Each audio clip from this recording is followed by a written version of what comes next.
Heart and EECP general hospital US FDA व American heart association द्वारा अनुमोदित राजस्थान का प्रथम अंतर्राष्ट्रीय मापदंडों के अनुसार हार्ट अटैक के मरीजों का बिना सर्जरी बिना भर्ती किए ईईसीपी द्वारा अत्याधुनिक इलाज। मेरा नाम है ऋषि सुधांशु पांडे। राजस्थान प्रशासनिक सेवा परीक्षा 2018 में मैंने 20वीं रैंक प्राप्त की है और आरएस प्रॉपर आरएस मुझे मेरा सिलेक्शन हुआ है, जिसमें कि मुझे सब डिविजनल मजिस्ट्रेट एसडीएम का पद प्राप्त होगा। ऋषि जी, पहले तो आपको बहुत बहुत बधाई। आप ये बताएं कि आरएस की जो तैयारी आप कर रहे हैं, जो मुकाम आपने पाया है, इसके लिए आपको किस तरह के प्रयास करना पड़े, क्या एफर्ट्स आप कर रहे हैं इसके?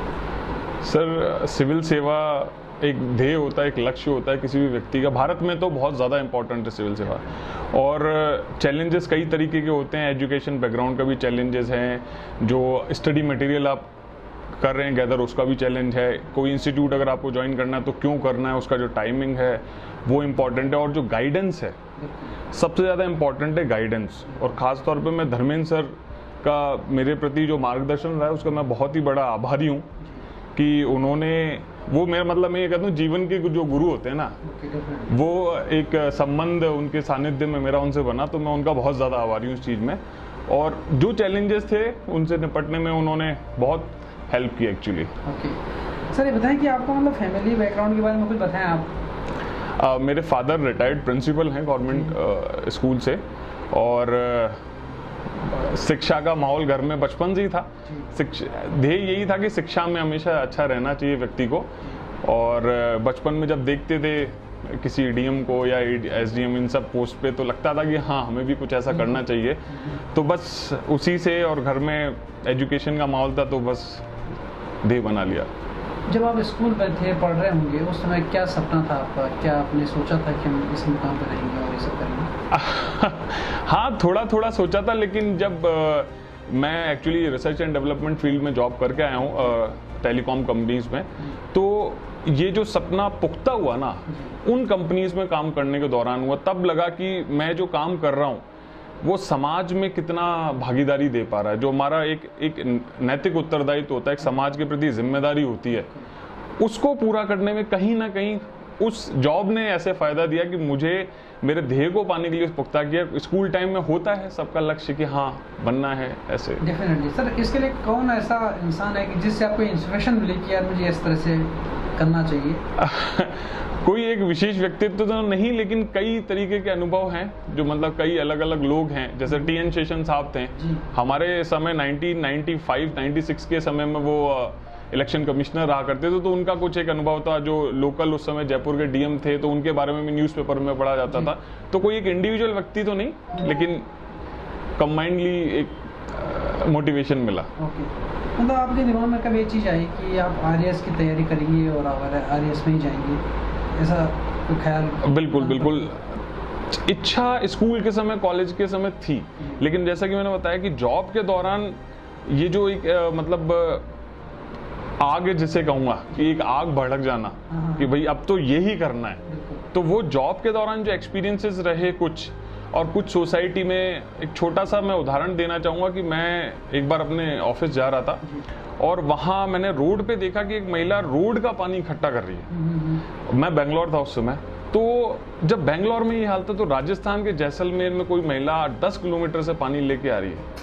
ठीक है, मैं व्यक्तिगत रूप से उसमें कोई बड़ा योगदान नहीं दे सकता, लेकिन पॉलिसी लेवल पे या पॉलिसी इम्प्लीमेंटेशन के लेवल पे मैं शायद कुछ बेहतर कर पाऊँ, जो मैं वहाँ उस कंपनी में बैठ के नहीं कर पाता। तो वो आग भड़की वहाँ से, और फिर यहाँ कितना समय आपने अपने एजुकेशन में अपने पढ़ने के लिए दिया कि आप आज इस सफलता के मुकाम पर हैं? समय तो काफ़ी लगा, क्योंकि जॉब के दौरान, और जॉब के दौरान मैं एक बार पहले इंटरव्यू दे चुका हूँ आरएस का, जिसमें फाइनल सिलेक्शन मेरा नहीं हुआ था, लेकिन फिर मेरे को लगा कि अब मुझे डेडिकेटेडली इसी की तरफ अग्रसर होना चाहिए, तो फिर मैंने जॉब छोड़ी अपनी और मैं इस तैयारी में आ गया। कौन कौन से ऐसे लोग थे कि जिन लोगों का योगदान आपकी सफलता में रहा? देखिए, परिवार का योगदान जीवन में होता है तो उसका तो श्रेय है ही है। माता पिता हैं, मेरे भाई साहब हैं, मेरी भाभी जी हैं, जिन्होंने बहुत त्याग किया है इस चीज़ के लिए, क्योंकि वो महिला गृहिणी है, और गृहिणी जब त्याग करती तब परिवार स्थापित होता है। इसके साथ साथ मेरे कुछ दोस्त हैं जिनका मैं जीवन में आभारी रहूँगा, क्योंकि उन्होंने कठिन समय पर मुझे हमेशा मोटिवेट किया, जिनमें निशा जी हैं, सुजीत हैं और कई लोग हैं, नाम शायद अभी मेरे को ध्यान नहीं आ पा रहे, रवि हैं, अंकित हैं, शैलेश है मेरा एक बहुत ही प्रिय मित्र, नेहा है, कई सारे लोग हैं, श्वेता जी हैं, अंकित हैं, बहुत सारे लोग हैं जिन्होंने हमेशा मुझे मोटिवेट किया कि नहीं करना है Rishi, we have to do it. और शायद उन्हीं की बदौलत है कि मैं आज इस मुकाम पे पहुंचा हूँ। किस बात को जीवन में आपको आगे बढ़ने की मतलब प्रेरणा मिलती है? कौन सी चीज़ ऐसी जिससे आपको लगा कि यार मुझे बिल्कुल प्राइवेट में आप जॉब करते करते बहुत सारे ख्याल आएंगे, कॉर्पोरेट में जब हम काम करते हैं वहाँ का सिस्टम कल्चर बहुत अलग होता है, तो ऐसी कौन सी चीज़ थी जिसने आपको इस ओर ज़्यादा मतलब एडमिनिस्ट्रेशन की ओर ज़्यादा प्रोत्साहित किया? बचपन से ही देशभक्ति का एक थोड़ा सा वो पुट था लाइफ में कि मैं एनसीसी, मैंने स्काउट भी किया है, मैंने एनसीसी भी किया, तो देशभक्ति अंदर से थी। अब देश के लिए क्या है कि प्राइवेट कंपनी के थ्रू भी इंसान करता है, ऐसा नहीं है कि वहाँ काम नहीं कर रहे, लेकिन एक जो डायरेक्ट कम्युनिकेशन और डायरेक्ट इम्पैक्ट वाली बात होती है, जैसे स्वदेश मूवी का मैं एग्जाम्पल लूँ, वो एक डायरेक्ट इम्पैक्ट का एग्जाम्पल है। तो वो डायरेक्ट इम्पैक्ट देख के हमें लगा कि यार अब डायरेक्टली काम करो, फ्रंट पे आके काम करो। सही, बहुत बढ़िया। आपने सोचा महिलाओं की जो खास करके आज शिक्षा को लेकर या नारी शक्ति को लेकर क्या आपके दिमाग में कोई विजन है? विजन तो मेरा क्या, मैं तो ये मानता हूँ, देखो वो जो कहावत मतलब संस्कृत का श्लोक है ना, यत्र नारीस्तु पूजन्ते रमन्ते तत्र देवता, और भारतवर्ष तो हमेशा से ऐसा रहा है, लेकिन कुछ चैलेंजेस रहे, कुछ कुरीतियां रही जिन्होंने भारत की जो महिला शक्ति है उसको पीछे कहीं रोक दिया।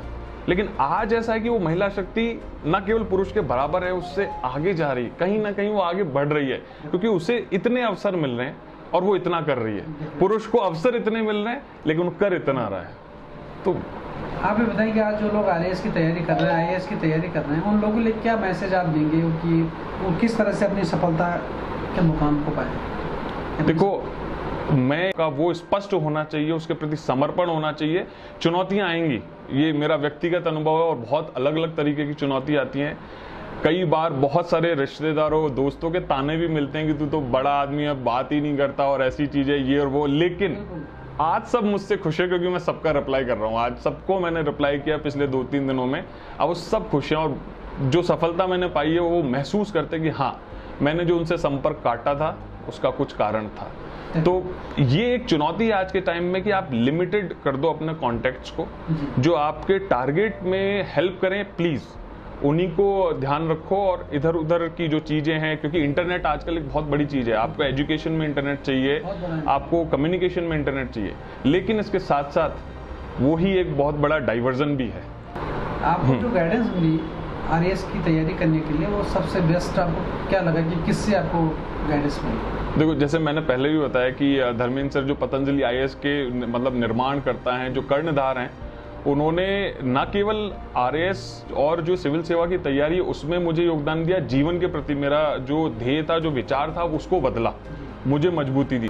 आप कोई संदेश देना चाहेंगे लोगों के लिए कि जो आरएएस की तैयारी करें, आईएएस की तैयारी करें, तो उनको किस तरह से अपनी स्टडी करना चाहिए कि उनको सफलता मिले? मछली की आंख, अर्जुन ने जिस तरीके से मछली की आंख पे ध्येय बना के रखा था, सब चीज़ों से आप नज़र हटा लीजिए, एक आपको केवल मछली की आंख दिखनी चाहिए और आप उसे टच कर लेंगे। ये मैं गारंटी देता हूँ, क्योंकि मेरा व्यक्तिगत अनुभव है कि आप उसको पा लेंगे। आपको पूरी तैयारी करते हुए कितना समय लगा?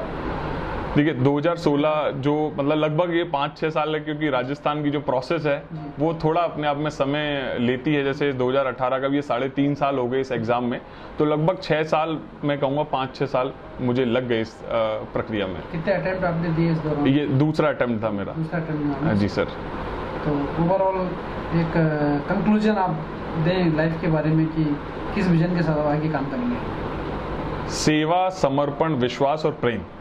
एक सिविल सेवक में मैं ये मानता हूँ ये चीज़ें होनी चाहिए। लीडरशिप बहुत इंपॉर्टेंट है, लेकिन लीडरशिप में जब तक ये गुण नहीं है तो कहीं ना कहीं अधूरी रह जाती है। तो सेवा बहुत इंपॉर्टेंट है, हमें सेवक बनना है, तो सेवा का भाव बहुत ज़रूरी है।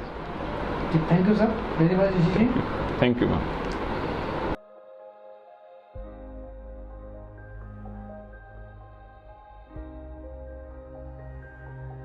एक नई सोच, नए आयाम और नई मिसाल के साथ रावत गर्ल्स कॉलेज अब बन चुका है रावत कोएट कॉलेज। यहाँ कई सारे प्रोफेशनल और करियर ओरिएंटेड कोर्सेज के साथ विद्यार्थियों के लिए है safe and secure campus environment, dedicated teaching faculty, modern library, campus placement and hostel facility. Admissions के लिए तुरंत कॉल करें 0141281015 पर या रावत कोएट कॉलेज, करनी विहार, अजमेर रोड, जयपुर कैंपस में विजिट करें।